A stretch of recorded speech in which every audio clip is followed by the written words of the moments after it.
I step into my son's office to help, and his partner grabs my sleeve and whispers, "Don't sign anything. Run." I look down and see a pen hovering above a signature line with my name already typed. His fingers clamp my forearm. The whisper cuts the room in half. I slip through a side door into a service stairwell. Numbers flash past, 23 to 1. Concrete walls, emergency lights, breath tearing at my throat. Outside, air hits hard. My phone vibrates. 37 missed calls. I do not argue, plead, or explain. I open a file. A law firm's glass door reflects my face. A notary seal waits. A courtroom nameplate glints in my mind. Trust breaks. Shock carries me forward. Flight becomes focus. Before we begin, please subscribe right now and tell us what time it is where you are watching from. We love seeing this community today. Morning finds me in the small routines that keep a life square. I rinse the kettle, fill it to the line I trust, set it on the flame, and fold the newspaper into thirds the way Marianne liked. My living room holds a calm pool of lamplight that steadies the edges of winter. On the end table, a coaster waits for the mug before the mug arrives. In the corner, the workbench I pulled up from the basement keeps a neat row of tools, squared and aligned like quiet soldiers. I check the level, wipe the surface, and set the rag back in its place. Nothing fancy, just order. Photos watch me from the wall. Marianne in a blue dress, laughing with her head thrown back. Daniel at 9, kneeling beside the model bridge we built from balsa and glue, his eyes bright as new nails. Another of him at 16 with a science fair ribbon, one hand on my shoulder while both of us try not to look proud. College graduation, cap askew, my tie crooked, his grin unstoppable. In the basement picture, the rulers lie on the bench like rails waiting for a train. Those rulers taught us the same lesson every time. Straight matters, and weight tells the truth. On my desk sits an index card with my handwriting in black ink. Be generous, not naive. It began as a note for dealing with inspectors and crews, and widened to fit the rest of life. I tuck the card into the corner of a frame, so it is there without shouting. It stops me when I want to rush, or when my feelings try to outrun the facts. I read it every morning as the kettle hums, the way some people read prayers, a quiet promise to start with care and end with proof. My history fits in simple shapes. I was a civil engineer, then a project manager on municipal work. I liked projects the public could see. A footbridge that cut 10 minutes off a child's walk to school. A span over a river that stopped swallowing cars every spring. If someone asked what I did, I could point. Integrity came built into the job. If a number was wrong, concrete cracked. If a drawing was sloppy, beams did not meet. I learned to write numbers twice, to sign only after I checked the load paths, and to keep notes like a second. Heartbeat. The rule I gave my crews was the rule I gave myself. If it cannot hold weight, it does not go over water. Daniel grew inside that world of lists and rulers and lunches in paper bags. He learned patience with clamps and sandpaper. Learned that glue sets on its own time and rushing a joint only makes a mess you have to sand later. He was charismatic early. Teachers loved him. Coaches saw a leader. He talked quickly, thought faster, and could turn a room toward him without anyone noticing the turn. When he started his first tech job, I imagined he would carry that energy to something solid. When he said he might jump from secure work to a startup, I asked for a plan and listened. He spoke in terms of impact and users and sleepless grit. I saw the boy from the balsa bridge all over again. I helped where I could. Tuition top-ups when his scholarship fell short. A cosign on his first car so the commute would not take 3 transfers. Rent when a roommate bailed and the landlord would not wait. A small seed loan when he wanted to launch his own thing and the bank wanted history he did not have. He promised to pay it back. He paid some. Then he stopped, and I said it was fine. You will catch up when you can, son. I believed help was a kind of faith. You extend it to show a person where you expect them to stand. My own habits settled into a useful quiet. I kept my workbench clean, kept the pantry labeled, kept the driveway sealed before the first freeze. Sundays I visited the cemetery and told Marianne what the week had been, the way we had in life. If grief has lanes, I kept to mine. Daniel would come some weekends, sometimes with flowers, sometimes with a bottle of wine. He sat on the couch and showed me mock-ups and dashboards. Early on, he talked about securing data for hospitals and small banks. Then the talk shifted. He said he was pivoting from secure tech to financial platforms, and the language started to thin. Product became platform. Clients became partners. Revenue became runway. When I asked for plain terms, he smiled and said it was complicated. The signs of change came like new paint, hiding old water stains. An expensive watch replaced the simple one he had worn for years. The steady sedan gave way to a BMW that seemed to hum even when parked. Weekends with family lost to rooftop dinners and flights that required a passport. His photos turned from friends around a grill to handshakes with men whose eyes watched the camera instead of him. In my house, the frames shifted too. After 2018, there were fewer pictures of us and more of deals.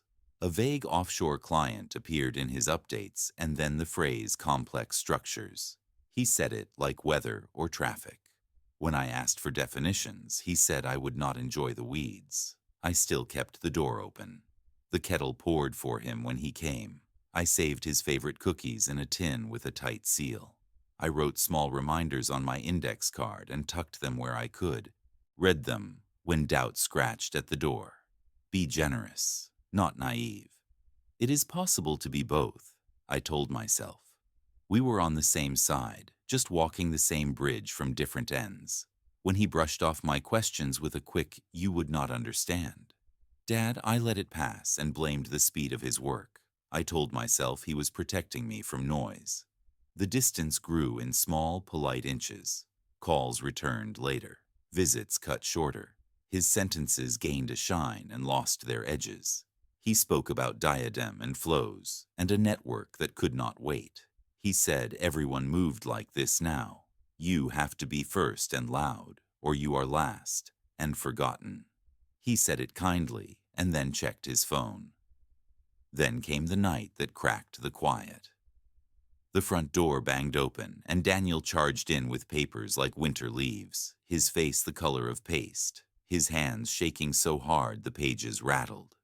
He said numbers that did not fit inside my house. He spoke like a man chased by dogs. Charges spilled out of him, each one heavier than the last. Wire fraud, money laundering, securities violations, conspiracy, words for courtrooms, not kitchens.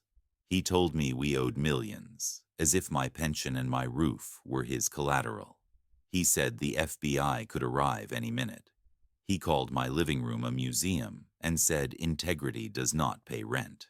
He knocked my hand aside when I reached for his shoulder. Then he left with the air sucked out behind him. When the door stopped shaking, I gathered the papers, stacked them square, and made coffee I did not want. I opened the photo albums the way a person opens a map after getting lost, hoping memory could still read the road. There was the boy at his first office door, full of light. There was the young man with a ribbon and a mind full of plans. I traced the path from idealism to arrogance with a fingertip, like a route on an old atlas. Somewhere the line bent and never came back to true. Bridges fail when hidden rust meets weight. I said it aloud to hear if the sentence still fit. It did.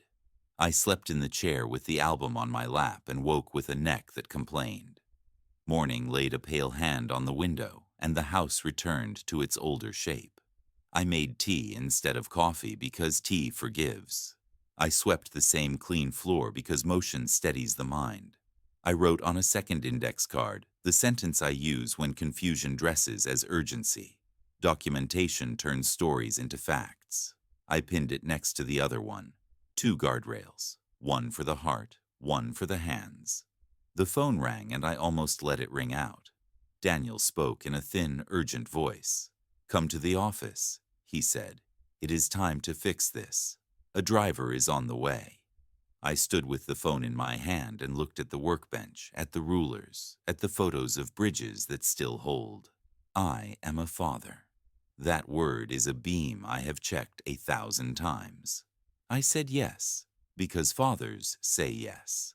I also wrote the time in my notebook, put the papers into a manila envelope, folder, and told the house aloud that I would be back. Outside, the air felt like a metal rail in winter. The street lay quiet and careful. I locked the door, slid the key into my pocket, and waited on the step for a car I did not know and a day I no longer recognized. The tower rises into a winter sky of glass and angles. The lobby swallows me in marble and hush. On the 23rd floor, money breathes. Data secure is etched on glass doors, letters you could cut a finger on. An assistant ushers me past screens to a corner office. Daniel stands with a tight smile. A conference table waits with neat stacks and pens aligned. The decor screams success. Framed articles show Daniel shaking hands with names I know from headlines. Mark stands by the window, pale and tight, winter light washing his face to paper. Daniel sweeps a hand over the papers. These will shield our assets while we ride out some turbulence. Simple mechanics. Sign here and here. We can fix this today. I take the top set.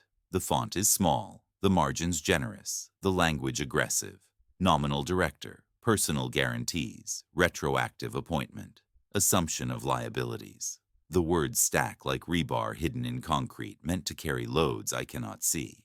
My name is already typed under several signature lines. I clear my throat. Retroactive to when? Daniel taps a date with a pen. Standard backdating to reflect reality, he says. We have to show continuity. Mark shifts at the window. His reflection shows a man deciding something expensive. Daniel slides another packet toward me. This one assigns voting control to a holding entity with an acronym that does not fit in my mouth. Another page converts me from consultant to officer, also retroactive. I read twice and my eyes still skitter over the joints. Daniel narrates like a tour guide. This one protects the house. This shields the pension. This makes you senior to outside creditors. Emma appears at the door with a tablet. Her voice is steady, but her eyes are not. Daniel, the Michigan Avenue situation needs you now. He tries to wave her off and she does not budge. Now. He squeezes my shoulder, steps into the hallway, and the room exhales. I look down at the signature line with my name printed in crisp black and feel the pull of habit. A hand finds my sleeve, firm and shaking. Mark has crossed the room without sound. He leans in close enough that I smell coffee gone cold. Do not sign anything. Run. The words are a wire cut in my head. He flips the packet to a page with small type and a clause that looks like everything and nothing. Liability for past acts shall be assumed by the nominal director as of the effective date listed herein. The effective date is last spring. He points to a witness initial on the margin. Look at your name. My mouth goes dry. He planned this. Mark does not make me say it twice. FBI is already moving at another office. He says, you have minutes. He pulls a card from his pocket, presses it into my palm and nudges the pen away from my fingers like he is taking a knife. Daniel's voice carries outside the door, warm for someone else. Mark opens a side panel I thought was a wall. A service corridor waits, gray and narrow, smelling of cleaner and concrete. Go. I will stall him. We move 3 steps and then he stops, eyes on me, asking me to believe him quickly. I will testify if I have to. He keeps his voice small. I have a daughter. I am not going to let her see me on the wrong side of this. Footfalls in the hall.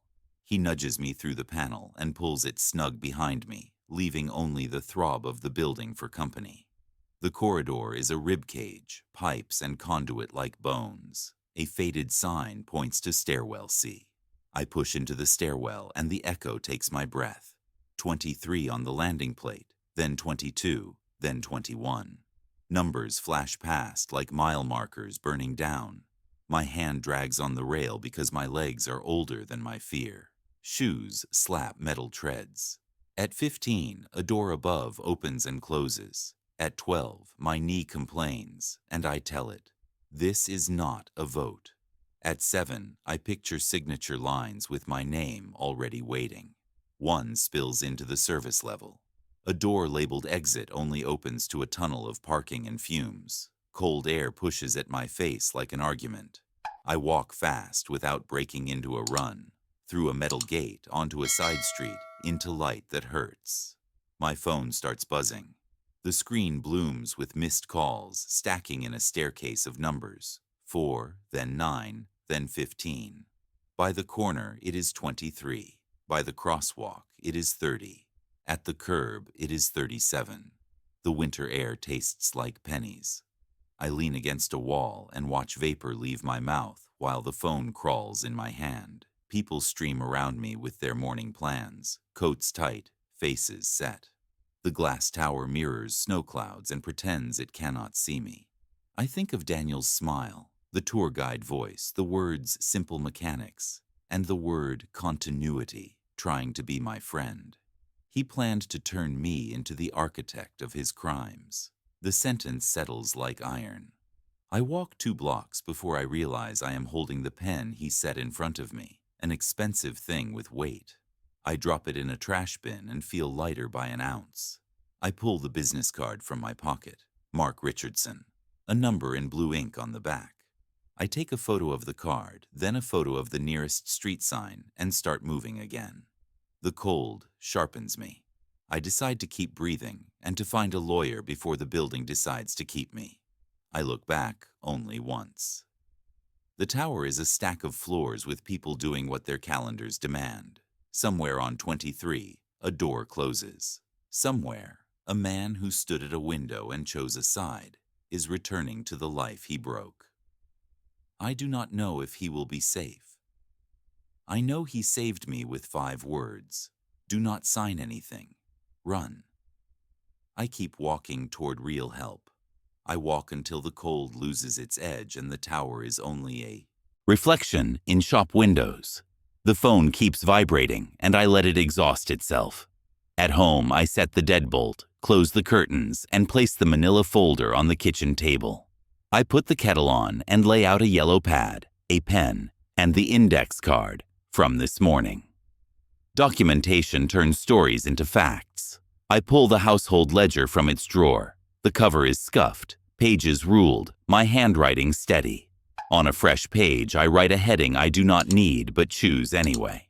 Support given to Daniel, amounts and reasons. Braces, $6,200, paid in 3 installments. Tuition shortfall, $8,000, wired the week before classes. Bar exam prep, $3,400.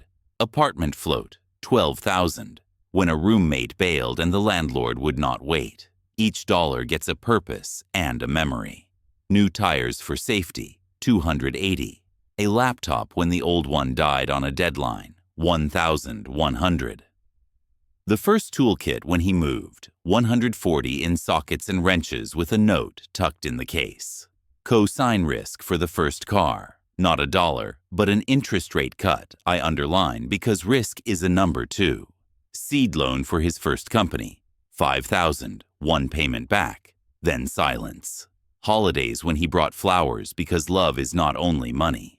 A Saturday tank of gas when he could not face the budget line, $50. Apartment float when a roommate bailed, $12,000, spread over 3 months. I write what held and what sagged. The page fills with numbers tied to reasons. The phone vibrates again, and I turn it face down on a folded dish towel to soften the sound. Steam climbs from the kettle. I pour, set the mug on its coaster, and add the column. The total is a neat sum that would have impressed me in a different season. I do not circle it. Accuracy, not drama. On the yellow pad, I copy phrases I saw this morning like tripwires, nominal director, personal guarantees, retroactive appointment, assumption of liabilities. I write them in a clean list as if they were loads on a span, and beside each, I note the point of failure. I open the folder. Mark's printouts are clear, but I want more than memory. Flat page, photo, watch face in frame, desk calendar date in the corner. I move slow, a surveyor walking a line. Each page gets a click, then another if a shadow fights me. I say page numbers out loud. When the stack is done, I shoot one wide frame of everything laid out and a close shot of each title. I tag the images and back them up to the drive sitting beside my mug. Shame tries to rise like heat, but I set it back in its chair. I am not harsh, I am accurate. For years I told crew chiefs to measure twice and report what the tape said, not what they hoped. The same rule holds here. My son offered me a story. Facts will answer. Facts hold under load. The phone lights again. Call number 21. I do not pick up. I write the number down and the minute it arrived. I photograph the call log because timestamps speak an honest language. I think of stairwell plates flashing past and decide to turn these rings into my own counter. Every ignored call is another rung down into clarity. The kettle clicks as it settles. I breathe with the sound until the urge to respond passes. I add smaller items I had skipped because they felt ordinary then. Sports fees at $10, $80 that bought a jersey and a week of confidence. A school trip, $200, that sent him to a museum where he fell in love with a suspension model. A plane ticket home when Marianne was in the hospital and flights were too expensive to justify, $430. A Saturday tank of gas when he could not face the budget line, $50. I add the Saturday mornings I spent fixing what broke in his apartment because time is a currency that never refunds, and I want it on the record. The math becomes a map, not a tally to demand payment, but a drawing of a bridge we built, span by span. Each number touches a reason, and each reason holds weight. Love is concrete, not fog. It cures in layers and bears loads when mixed right. I let that thought harden in me until it can hold my anger without cracking. I pull a small drive from the drawer and copy the photos to it, then to the cloud. I write the checksum on the pad. I print a contact sheet, slide it into a sleeve, sign and date the corner. If anyone asks what happened today, I want them to meet a record, not an opinion. 2 images sit in my mind. Daniel at 9. Crouched over balsa, glue on his fingers, saying we have to wait or it will sag. Daniel this morning, smiling while he slid a pen toward my hand. One taught patience, one demanded speed. The distance between those boys is the distance between craft and con. I cannot say when the crossing started, but I can measure where it tried to end, on a signature line with my name already printed. The phone quivers again. 22, 23. I let the numbers climb like winter light. Then I scroll to Robert Lewis, a friend who once shut down a dangerous pour rather than look away. I text 3 words, need to meet. The ring comes fast. Bring everything, he says. No texts to Daniel, no calls, no explanations. Meet me now. His voice is a scaffold I can stand on. I tell him I have photos, a ledger, a drive, and a timeline. He names the street and the floor. I write the time and photograph it. I pocket the ledger, the printouts, the drive, and the index cards. I take one more pass with the phone over the table, photographing the arrangement so I can prove nothing changed after. I lock the back door and put the keys in the same pocket as the drive, so I will feel both at once. I leave the lamp on for evening because intention matters. On the way to the car, the phone shivers again. I write 24 on the pad before I start the engine. City rumble follows me. Tires hum, buses hiss, flags slap cold air. I keep my hands steady. At a red light, I photograph the dash clock and the empty call screen. If I must explain why I did not answer, I will show what I was doing instead. I park 2 blocks from Robert's office out of habit and respect. The sidewalk smells of wool and exhaust. I pull the folder closer as I walk. In a storefront reflection, a man with squared shoulders looks back. Betrayal does one useful thing. It clears out the pretending. At the door, I take one more image of the folder, the street number, my watch face. Then I pocket the phone and step into a lobby that smells of leather and coffee and paper that can bear an oath. I am ready to trade the story my son offered for the facts my ledger carries. I am not harsh. I am accurate. I will let the record speak. Today, Robert's office smells like leather and coffee, a steady place where words have edges. He rises when I enter, takes the folder, and listens to the short version without interruption. Concern shadows his eyes while he flips through the photographs. Then the concern burns off. Professional outrage takes its seat. He lays 3 pages side by side and taps the clauses with a capped pen. In plain terms, he says, signing these would have made you a co-owner last year. Retroactive appointment means you appear in charge during the period of suspected crimes. Personal guarantees push the debts onto your back. Assumption of liabilities makes the past stick to you. Add your age, and the exposure is 15 to 20 years. At 68, that is a life ender. I nod once. You are not a victim, he says. You are a witness to attempted fraud. The air changes. Witness means testimony, not apology. Robert shifts into cadence, the voice he uses when the path is set. We will act, he says, and there will be no theatrics. He sketches the plan on a legal pad in square blocks. First, a criminal complaint for attempted fraud and conspiracy, with exhibits. We will deliver an organized packet to the Bureau. Second, a civil suit for attempted financial destruction, naming the retroactive constructs and the debt transfer. Third, a temporary restraining order for harassment. 37 calls in 90 minutes meets the standard. He writes witness coordination in the margin and draws a box around it. Mark's testimony is central. We will obtain an affidavit describing the document preparation, the timing, and his warning to you. We will secure the card he gave you and a record of his role and access. If he fears retaliation, we will ask the prosecutor about protection. I tell him Mark will testify. Good, he says. That will anchor the timeline. Early outreach to the Bureau, he continues. Not a grandstand, a clean delivery. We send the packet through counsel with a cover letter that lays out the timeline. We request an intake meeting and bring originals. If agents are already moving, our material will slot into an existing file.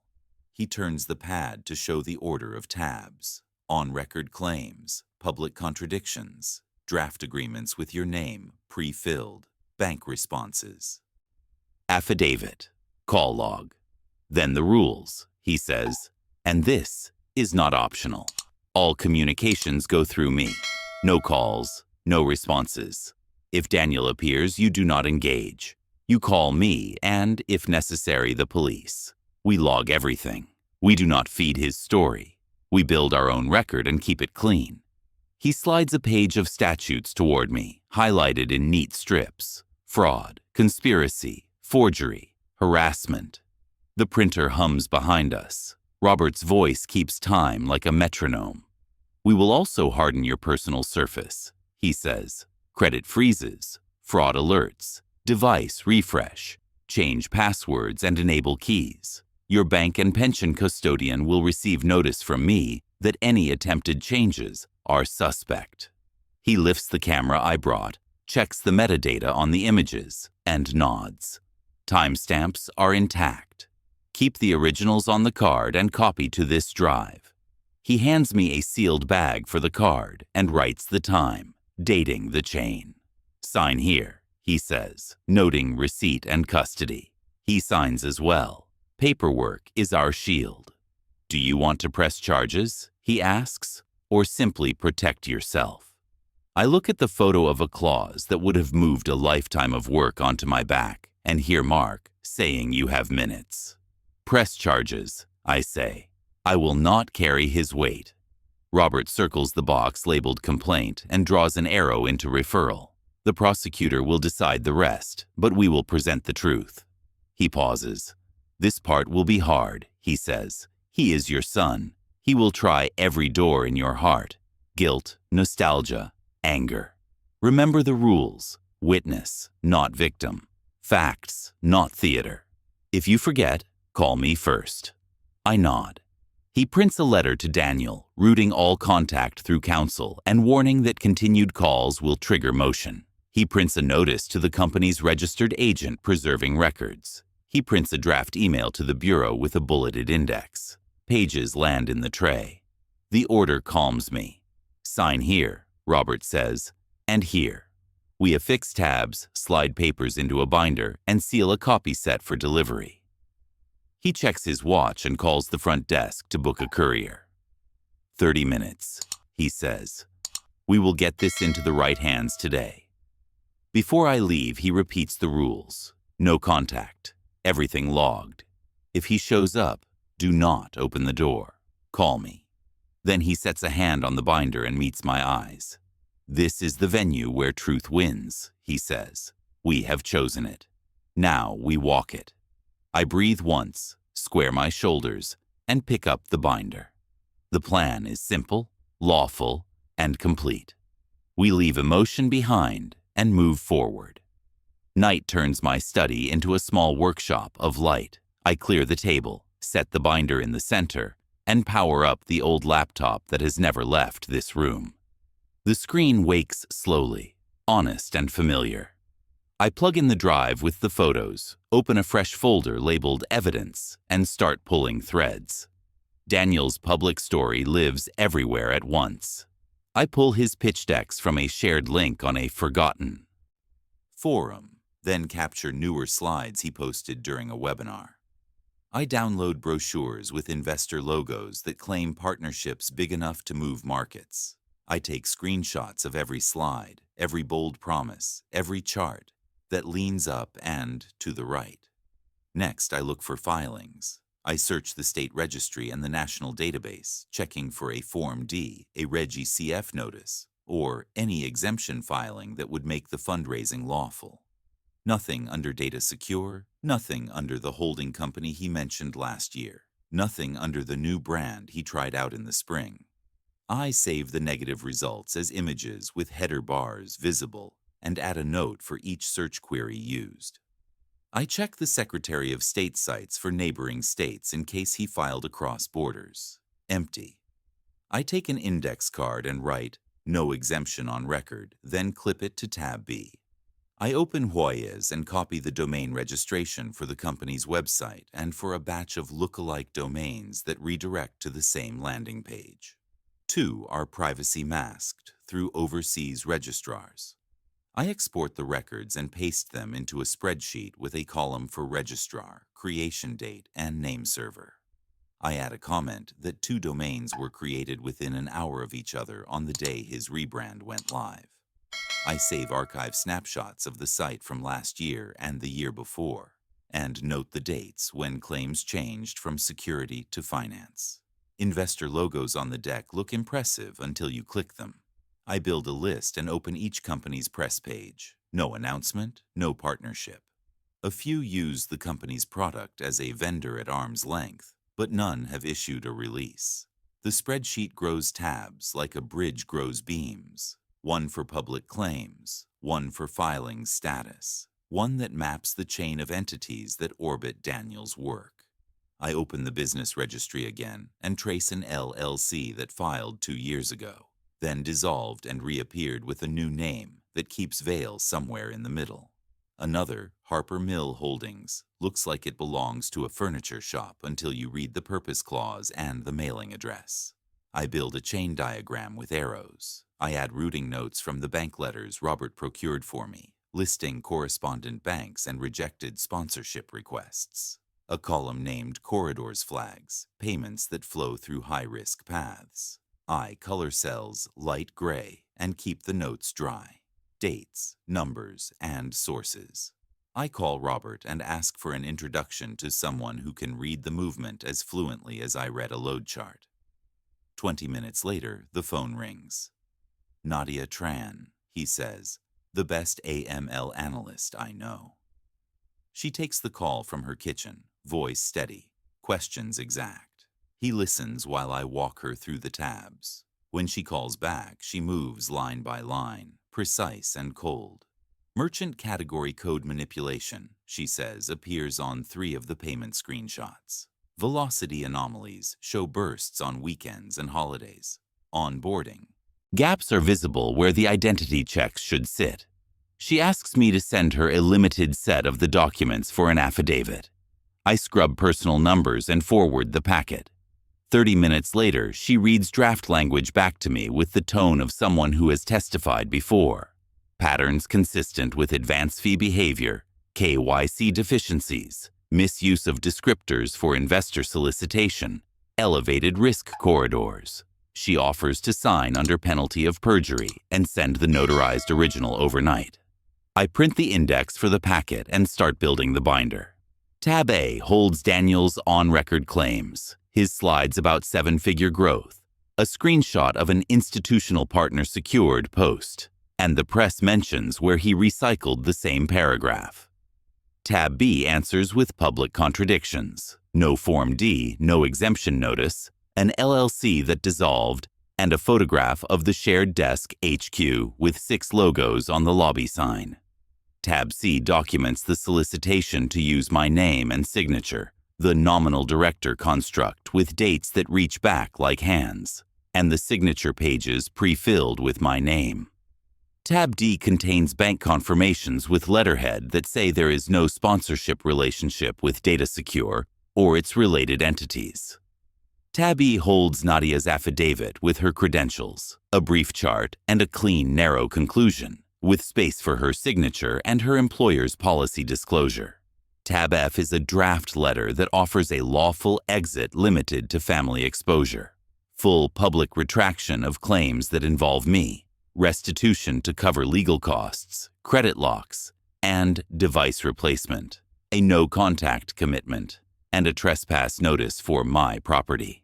Each term is specific, dated, and enforceable. I keep the phone face down. It hums now and then like a trapped insect and then goes quiet. I ignore it.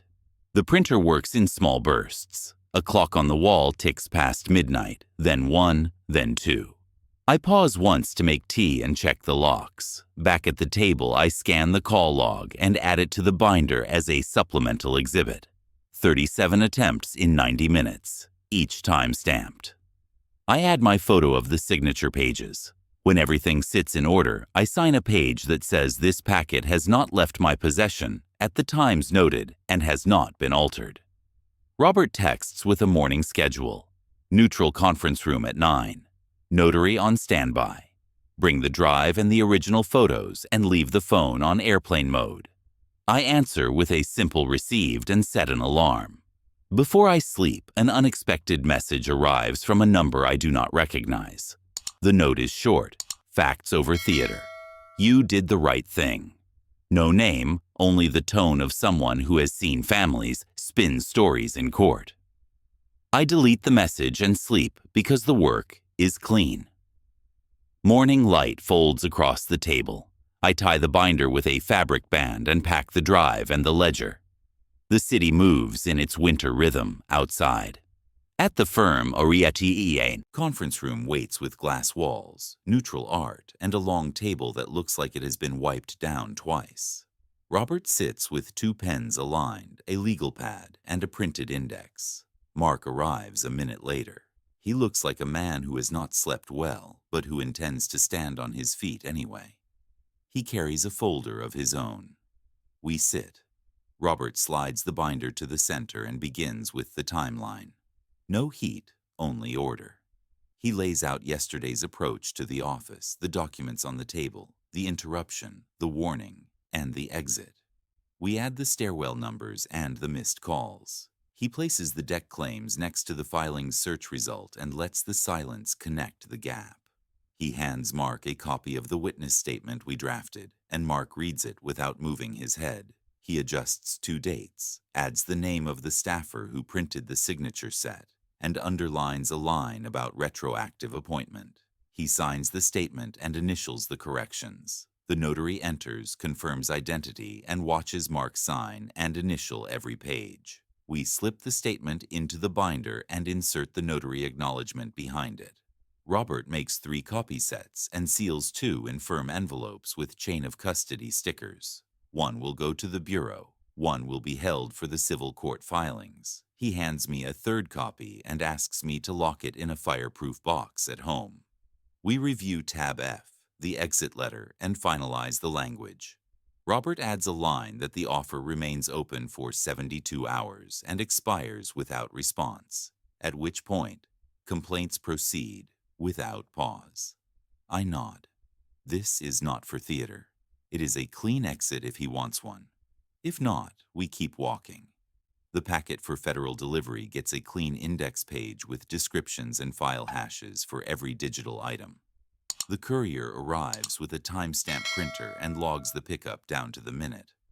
Robert signs the log and hands over the envelope. The door shuts with a soft click. It feels like a bridge panel set into place. I photograph the sealed flap and the courier badge number, then email the images to myself and to Robert's secure inbox. Redundancy is comfort. 2 copies mean 1 truth, even if a folder is lost or a drive fails. We keep receipts for everything. We cue the civil filings on a screen. Attempted fraud, intentional infliction by attempted financial destruction, declaratory relief that I am not and never was an officer or director. We attach exhibits. A separate window holds the TRO motion with the call log and a short declaration from me. 37 calls in 90 minutes. I describe the content of the voicemails without commentary. The judge will read what matters: the frequency, the intent to pressure, the escalation. Robert turns to Mark and asks the hardest question gently. Are you safe? Mark says he has told his wife and has a plan to move money to a separate account. He has copied his device and given the copy to Robert. He will notify his employer's counsel that he has provided a statement in a matter likely to become public. Robert nods and offers to coordinate with the U.S. Attorney's Office to place a note about potential witness tampering. Just prevention. We sit for a moment and listen to the printer. The room holds a calm that feels like weight done right. I breathe into it.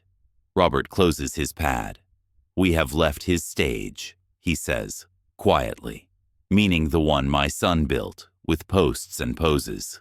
We will not return. From here on, the only audience is a docket. He stands and offers his hand. We shake once. When I step into the hall, a glass wall reflects 3 men who chose order over noise. The binders lie square on the table. The courier's timestamp sits on the receipt. Outside, winter sun makes a brief promise.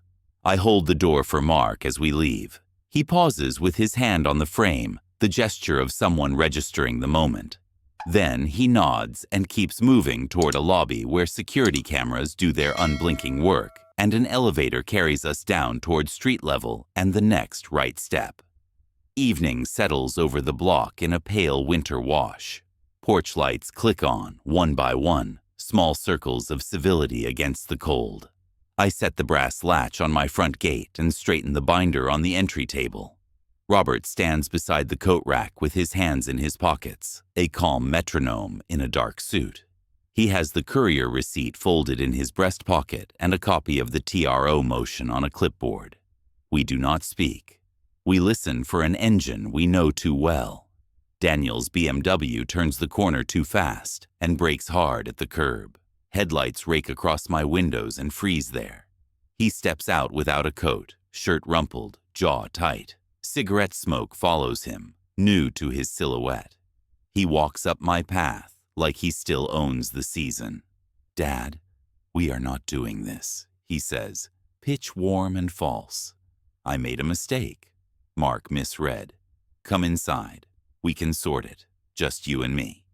He leans toward me as if the last month did not happen. The same hand that pushed a pen across the table tries to reclaim my shoulder. I do not move. Robert steps forward, one palm up, the other holding a manila envelope. All communication goes through counsel, he says, evenly. You have been served.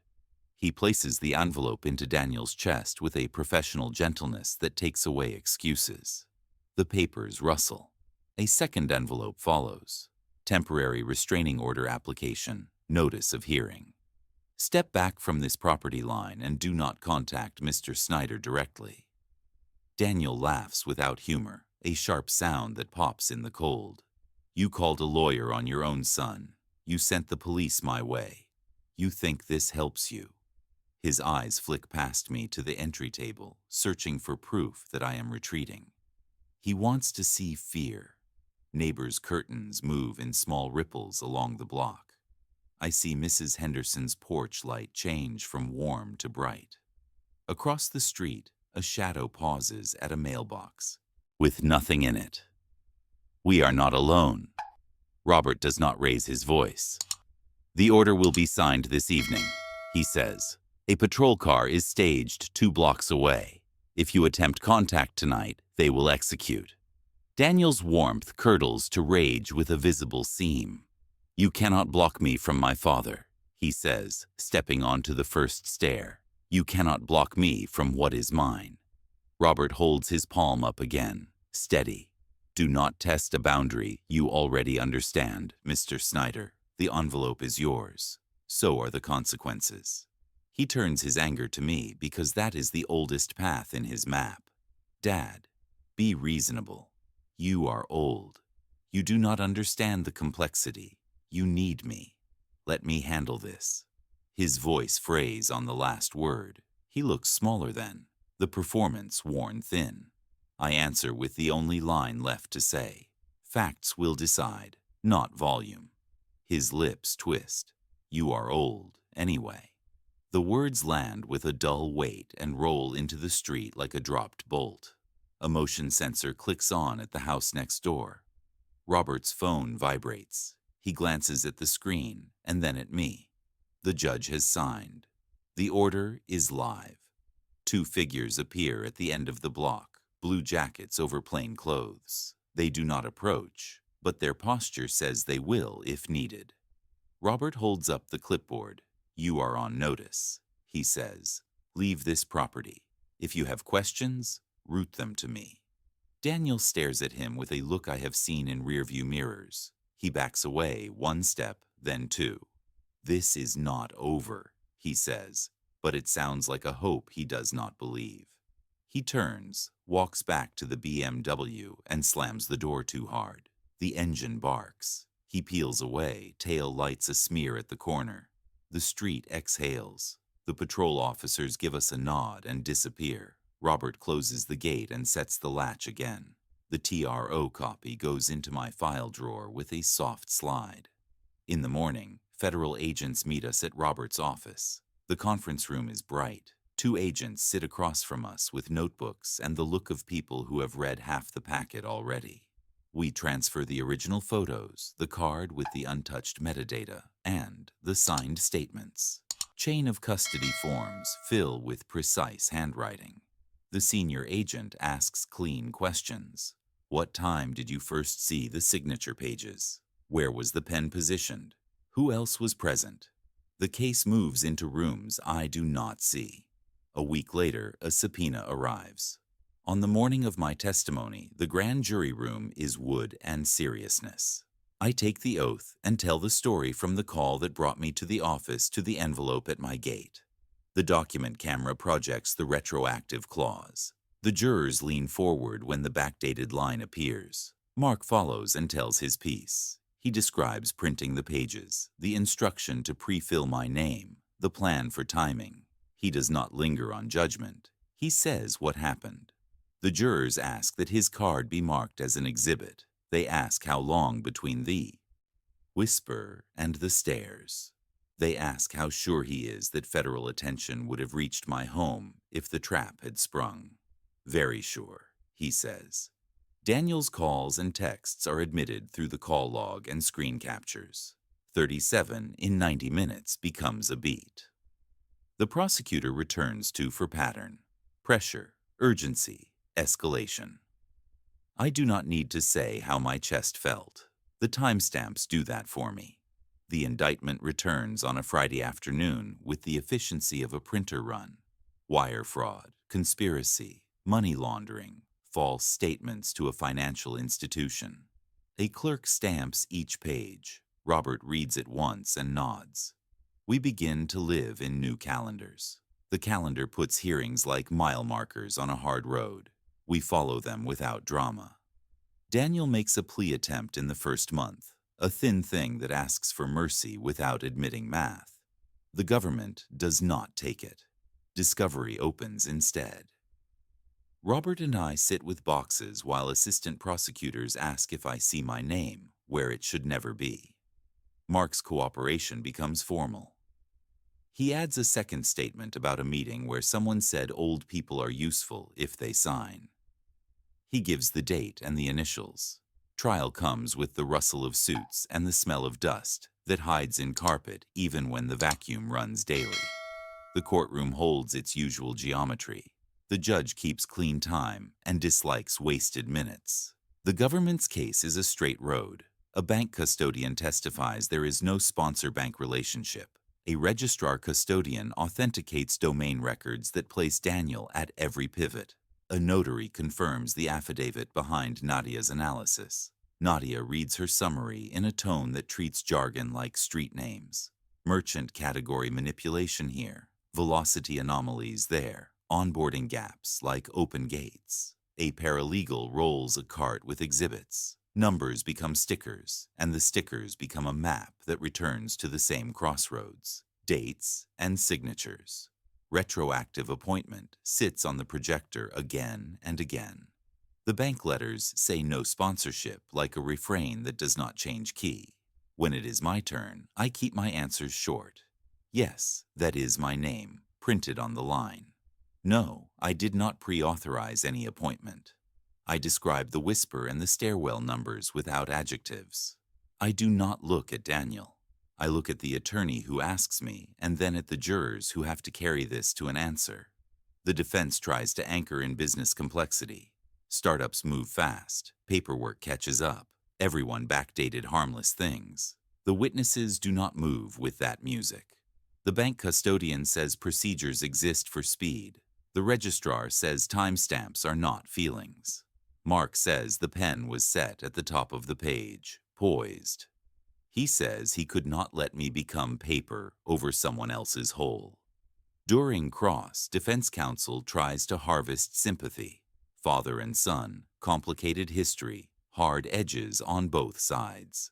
The judge sustains an objection when opinion wanders toward invention. She instructs the jury that family pain is not an element. The law cares about wires, money, signatures, and statements. Closing arguments fit within the lines the judge drew. The prosecutor talks about betraying a bond that should restrain a hand, not direct it. She holds up the exhibit with my printed name and calls it what it is: a plan to move culpability onto a back that could not bear it. She reminds the jurors that the case does not ask them to read hearts. It asks them to read dates, wires, and signatures. Defense speaks about ambition and failure and the complexity of modern compliance. He says his client never sent an email commanding a crime, that he meant to protect a company under stress. He says we are criminalizing entrepreneurship. He says mistakes are not felonies.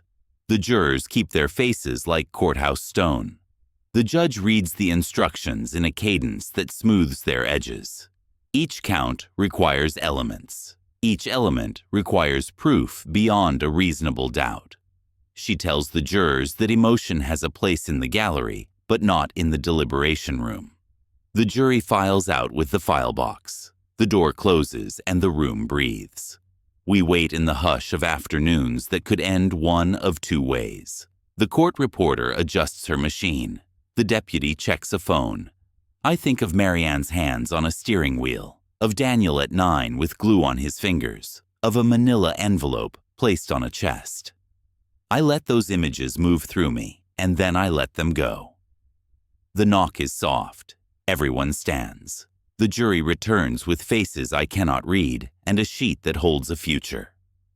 The clerk takes the paper and reads, guilty on wire fraud, guilty on conspiracy, guilty on money laundering, guilty on false statements. Each word is a beam sliding into place. The judge thanks the jurors and sets a date for sentencing. She remands Daniel into custody. The marshals step forward. Daniel turns once, maybe to locate me. The deputies guide him through the gate. His chair sits empty with a crease in the cushion. In the hallway, reporters wait at a distance they have been told to respect. Robert steers me toward the elevators. We move past frames that hold photos of older cases. At the curb, we do not answer questions. We go home and wait for the last step. Sentencing day arrives with rain that slicks the courthouse steps. The judge's tone is the same. She has read the memorandum, the letters, the calculations. She notes that family betrayal is an aggravating factor, not because blood is a special class under the statute, but because the use of trust as a tool magnifies culpability.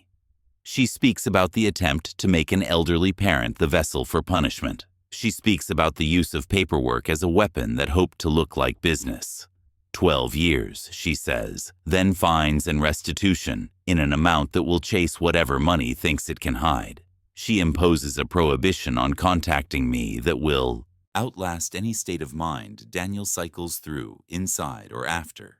The gavel does not slam. It taps like a fingertip on a table, small and final. Marshals take him again. The door closes on the side of the room where families cry for other reasons. I sit for a long breath and stand. Robert shakes my hand once like we are finishing, not celebrating. Outside, the rain has turned to a steady line. My street at home will smell clean tonight. The binder will go back into the drawer. The latch on my gate will click. A light will come on and stay on. The papers will hold. The bridge will stand. Robert's checklist becomes my morning routine. I place fraud alerts at all 3 bureaus and freeze my credit until further notice. The bank adds real-time transaction pings and a dual control note that requires branch manager verification for any transfer over a modest threshold. My pension custodian places a verbal password on the account and a note that no distribution can be changed without in-person ID. I order new checks, shred the old book, and lock the shred bin. Utilities and insurance move to paperless statements routed through a dedicated mailbox. I keep a log by the phone, date, time, caller, action taken. There is no blame in any of it, only protocol. Boundaries, written and visible, turn fear into steps. The house breathes easier when systems take the weight. Devices come next. I factory reset the laptop that touched nothing and replace my phone anyway. A small shop downtown transfers photos, then wipes the old handset while I watch. We install a password manager and convert every account to long, random strings. 2-factor moves. From text to a hardware key that hangs on a simple cord near the desk. The router gets a new admin password and a firmware update. I name the network after a bridge I built long ago and smile when the technician laughs. Quiet wins over cleverness. I write recovery codes on archival paper and seal them in an envelope. The safe gets a new combination. The door swings shut with a decisive hush that feels like sleep after a storm. Estate work follows. I sign a fresh will that reflects a smaller, calmer life. Powers of attorney name Robert and a local friend as co-agents so no single person can misuse a signature. Healthcare directives get updated with phone numbers that connect to people who actually answer. The house deed goes into the safe with the binder and a clean inventory of what I own. The bank titles match the documents. I add a letter of instruction with account locations and a map of where the keys live. It reads like a field guide for anyone who might help me. Later. The point is not distrust. The point is to leave less room for improvisation. Paper closes gaps that emotion loves to widen. Above the desk, I install a small brass plate on 2 careful screws. The words are simple. Document first. Decide second. I center it by measure, not by eye, and tighten the screws 1/4 turn past snug. It catches morning. Light like a quiet bell. The phrase started as a field rule for bridges and became a life rule for everything else. When I sit to pay a bill or answer a letter, The plate steadies my hands before I move. It is not anger, it is alignment. On the shelf nearby, Anna's photo rests in a wooden frame I sanded smooth.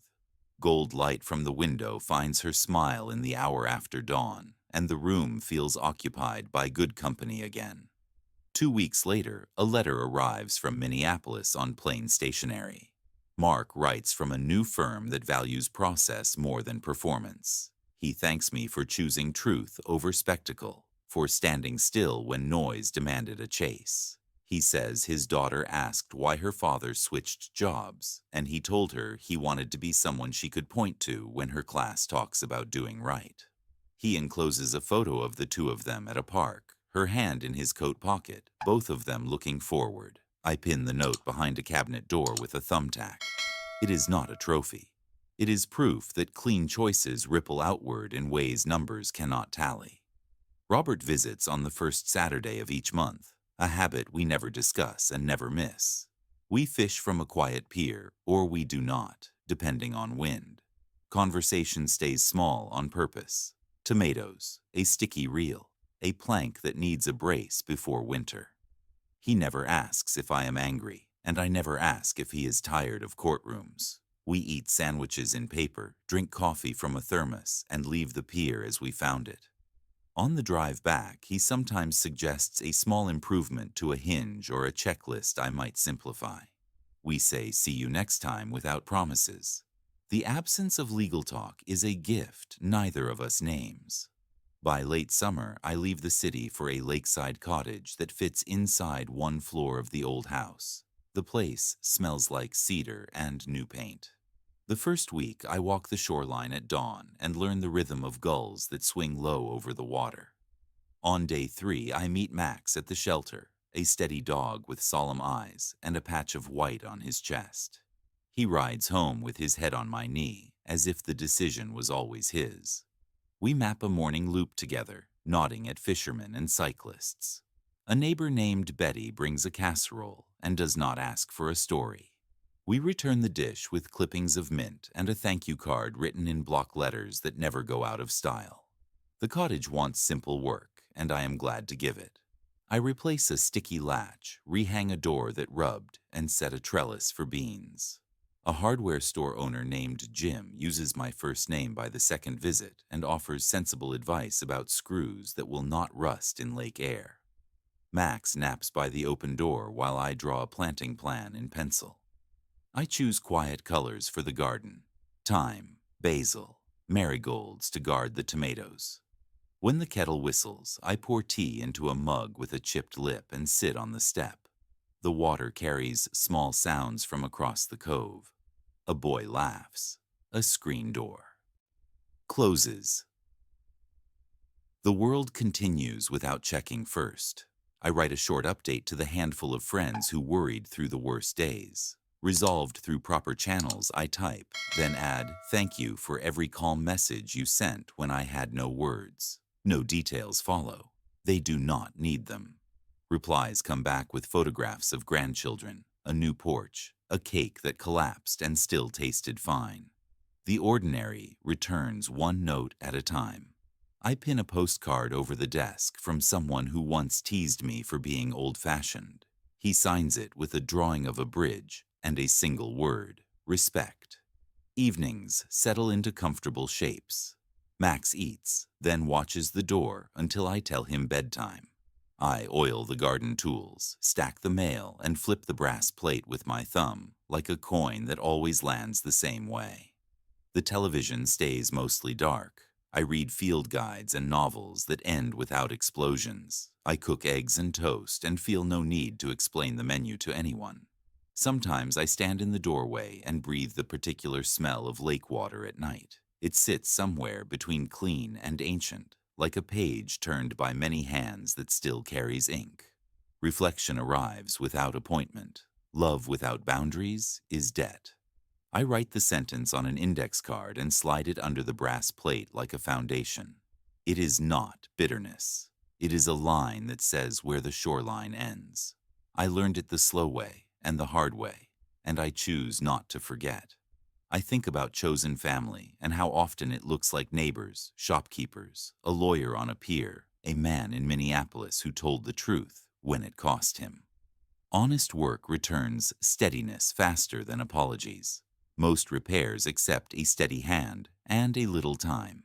The light in this house stays on documents, not drama, and the rooms behave better for it. On the first truly cold morning, frost outlines the fieldstone and turns every weed into a crystal drawing. I pour hot water into the kettle and set Anna's photo where the sun will find it. Max pads to the door and waits for the sound his ears love.